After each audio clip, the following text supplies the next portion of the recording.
Oi, pessoal.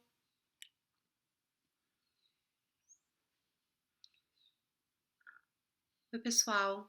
Nós temos mais uma conversa sobre o outro lado do crédito, mencionando especificamente nesse encontro de hoje os impactos e riscos descritos por Atif Mian e Amir Sufi para o setor imobiliário no Brasil. Uma novidade no Brasil, que existe não apenas do banco cuja imagem eu mostro, mas de todos os bancos, é a possibilidade de que um imóvel que está sendo financiado seja dado como garantia para a obtenção de recursos livres. Ou seja, eu posso, usando um imóvel que está sendo financiado, fazer um empréstimo pessoal para comprar um par de sapatos, um par de meias, a subsistência da minha família enquanto eu me encontro desempregado, os luxos ou excessos que eu não poderia ter e que eu consigo a juros relativamente baixos. Esse produto financeiro é vendido como algo muito positivo, porque a existência de uma garantia real viabiliza a redução dos juros e as taxas desse empréstimo de recursos livres para o adquirente gastar como quiser é muito mais baixa que as outras formas de empréstimo com recursos livres. Por exemplo, o chamado empréstimo pessoal, ok?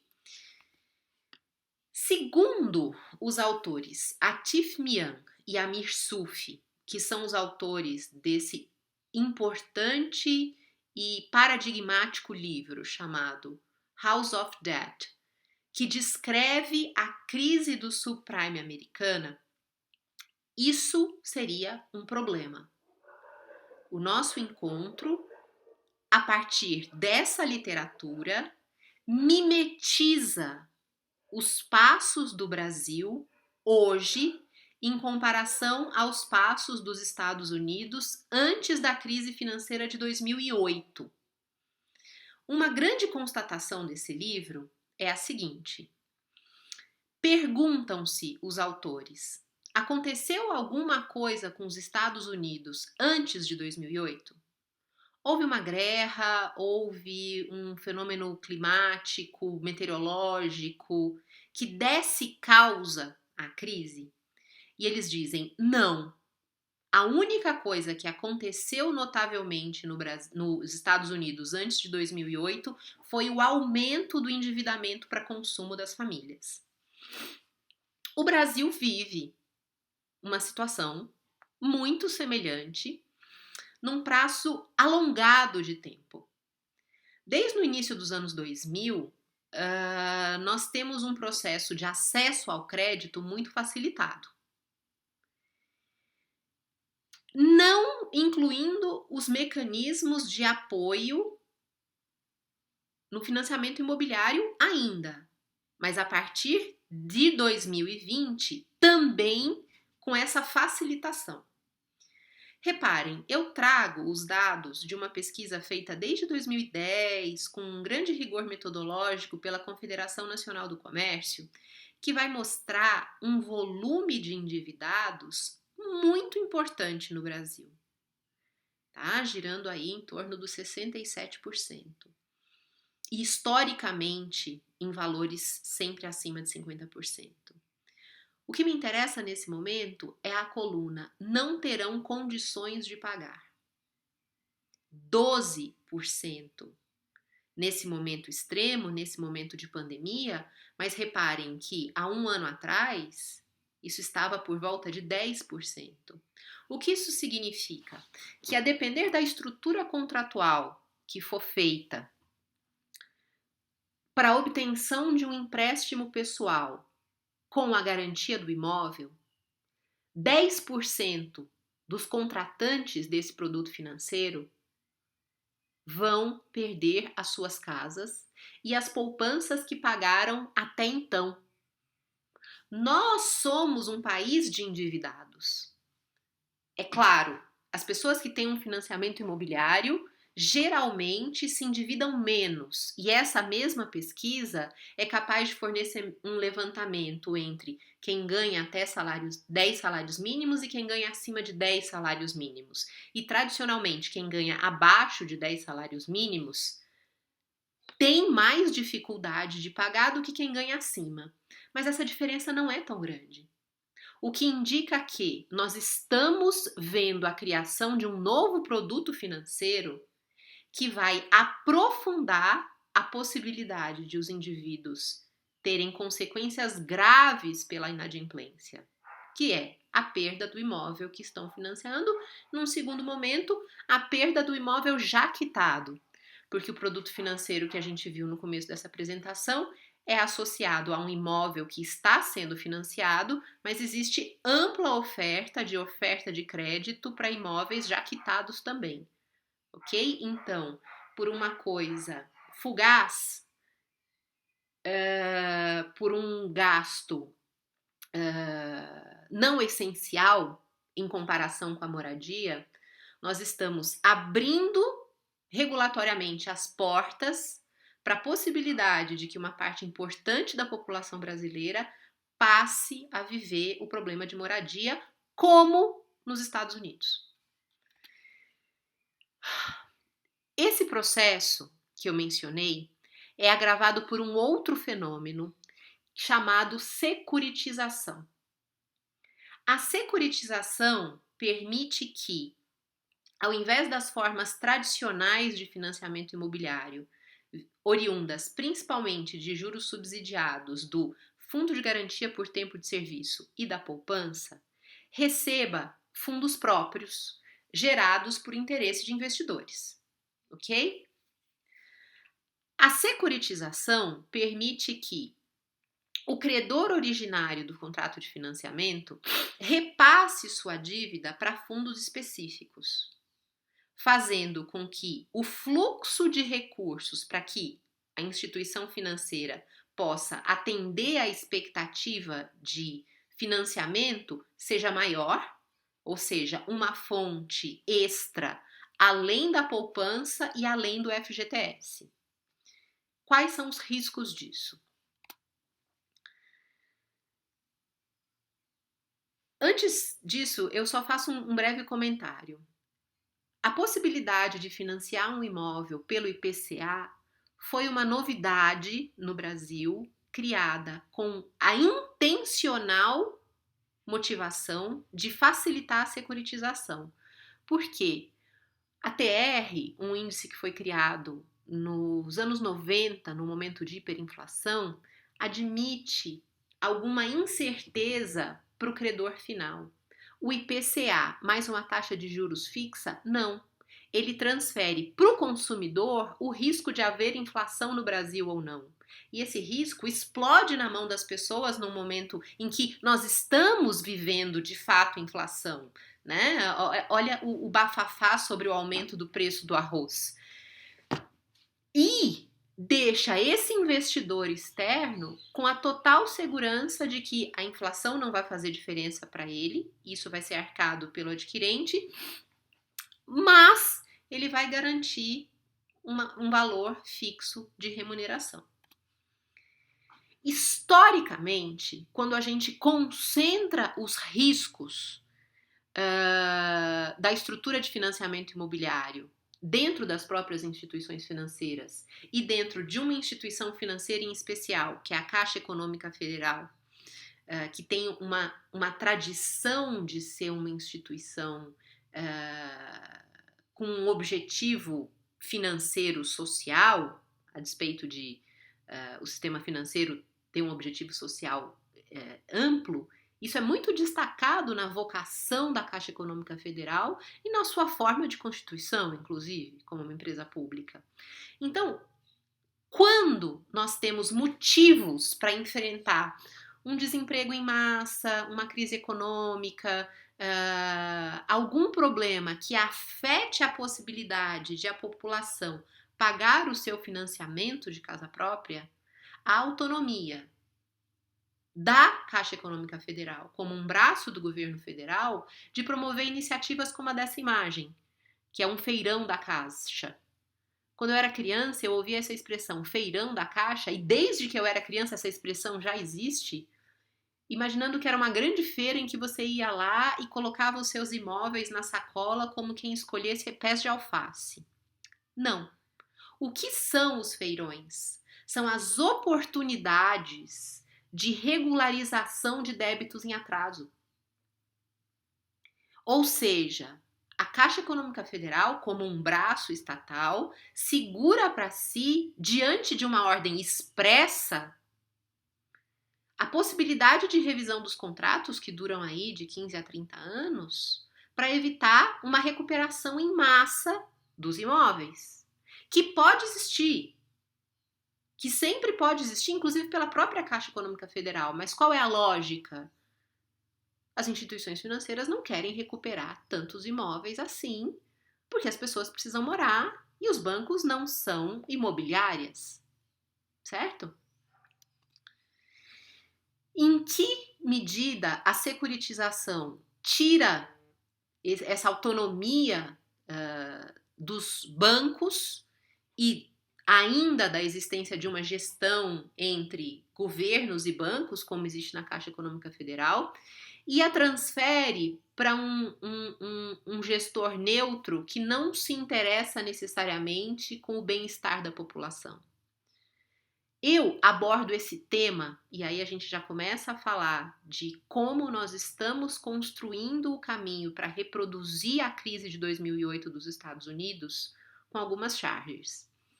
Então, a gente tem uma casinha pequenininha sustentando imobiliárias, bancos, agentes, seguradoras, Wall Street, fundos de hedge, de derivativos e os dizeres: eu pensei que nós estávamos apenas comprando uma casa.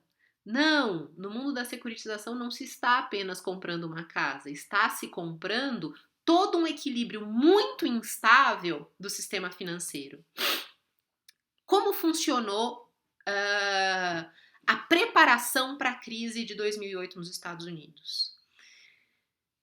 A carteira securitizada envolvia vários imóveis. Imóveis com características diferentes e localidades diferentes. Isso era algo intencional. Por quê? Porque se eu tivesse uma série de imóveis financiadas numa cidade industrial que perde a sua principal fonte de emprego, tá? Por exemplo, Detroit, nos Estados Unidos, tinha uma fábrica famosa da Ford, fechou, a cidade virou uma cidade fantasma, porque não tinha mais emprego, não tinha mais nada. Aqueles imóveis que existiam e estavam sendo financiados enquanto Detroit faliu, faria com que aquele banco falisse também. Então, um dos atrativos era ter imóveis de diferentes localidades dentro dessa caixa que faria os investidores felizes, pulverizando os riscos de que as pessoas não pudessem pagar lá suas hipotecas, aqui suas alienações fiduciárias. Problema: dentro dessa caixa eram colocadas contratos que foram tendo o seu valor corroído à medida em que havia uma espiral inflacionária de aumento dos preços, porque a oferta de muito crédito também gerava um aumento artificial dos preços, e pelos financiamentos, pelos empréstimos pessoais vinculados à garantia dessas casas, ok? E aí a gente entra numa questão muito importante. Quem vem primeiro? A inflação imobiliária, os imóveis se tornarem cada vez mais caros, ou o aumento da oferta de crédito? O que Atif Mian e Amir Surfi vão dizer? Se eu ofereço muito crédito imobiliário, como nós estamos oferecendo agora no Brasil, eu crio nos vendedores uma expectativa de que as pessoas poderão pagar mais pelos imóveis que elas estão vendendo. E efetivamente essas pessoas pagam mais pelos imóveis que elas estão vendendo. o que permite que os preços subam constantemente. Então, quanto mais oferta de crédito eu tenho no setor imobiliário, mais caro os imóveis ficam. E as pessoas se comprometem por esse endividamento de 20 a 30 anos em imóveis cada vez mais caros. Pergunta: você já notou isso na pandemia? Na pandemia, não tem ninguém vendendo a casa desesperado porque perdeu o emprego. Como existe uma enxurrada de oferta de crédito no setor imobiliário e está muito barato o crédito, os preços estão explodindo, ok? Mais uma vez, a receita para uma crise. Agora, professora, não. Segundo a Miri Sufi, daqui a 5 anos, ok? E isso que é uma charge excelente. Então, tem o especialista, né, falando com o dedo em riste pro pobre. Isso é tudo culpa sua! Você comprou uma casa pela qual você não poderia pagar. Então, Wall Street com as rachaduras, ativos tóxicos, mega déficits, os bônus dos executivos, Merrill Lynch caindo, recessão global, é tudo culpa de quem? É tudo culpa do pobre que comprou uma casa que ele não poderia pagar. Opa! Pessoal, isso é um problema clássico de falta de regulação econômica. E a gente está tendo essa charge pelos Estados Unidos, que é um país que tem desempenhos econômicos muito melhor do que o Brasil. Aqui, isso nunca poderia estar acontecendo. Por quê? Porque de tempos em tempos, a nossa frágil economia leva um golpe. O financiamento imobiliário por 30 anos, imaginando que nesse período a maior parte das pessoas vai ter algum revés, é pedir para institucionalizar a perda de casa para todo mundo, ok? Especialmente porque agora eu passo a ter um agente que quer retomar o imóvel. Se a Caixa tinha boa vontade de fazer o feirão, esse investidor internacional não tem. Eu encontrei na internet essa página que dá várias vantagens para alienação fiduciária. Vão dizer que a alienação fiduciária produz segurança jurídica, menos burocracia, execução mais rápida, menor risco de inadimplência, tá tudo certinho, exceto por uma dúvida. O que a gente quer com o financiamento imobiliário? E ainda mais com esse financiamento imobiliário que está sendo securitizado, que se financia com recursos do FGTS e da poupança. A gente quer menos burocracia, execução mais rápida, segurança jurídica? Ou a gente quer que as pessoas consigam viver nas casas em que elas estão financiando?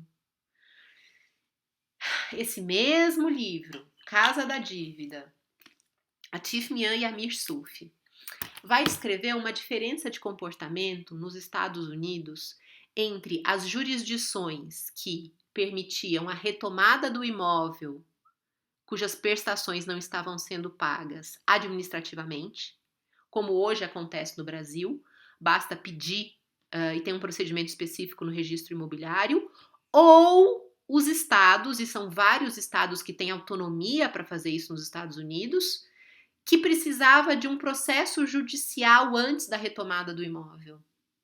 O que eles provam?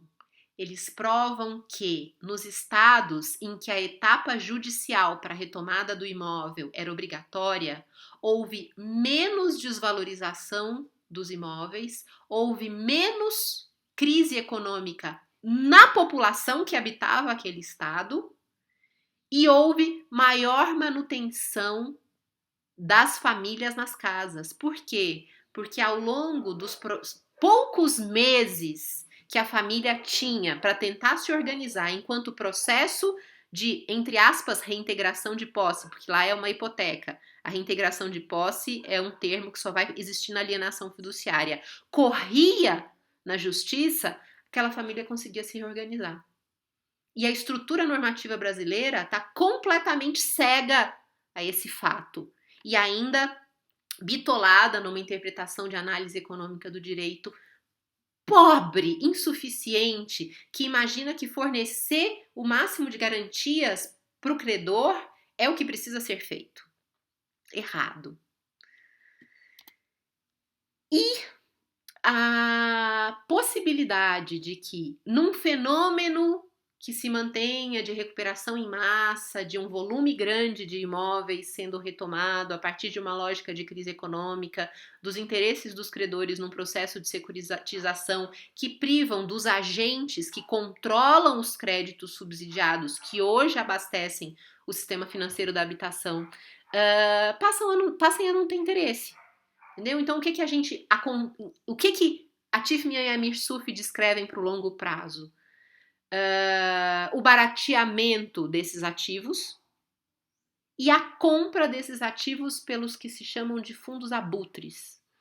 Abutres são aves de rapina que comem seres na iminência da morte. São um termo genérico e uma espécie mundialmente mais conhecida do que os nossos urubus. Então, os fundos urubus, ou os fundos abutres, circulam o mundo procurando economias em crise e se aproveitando dos bons ativos que estão baratos nessas economias. Um exemplo disso, potencialmente, tende a ser os imóveis daqueles que não conseguirem contratar aos valores que hoje estão sendo negociados.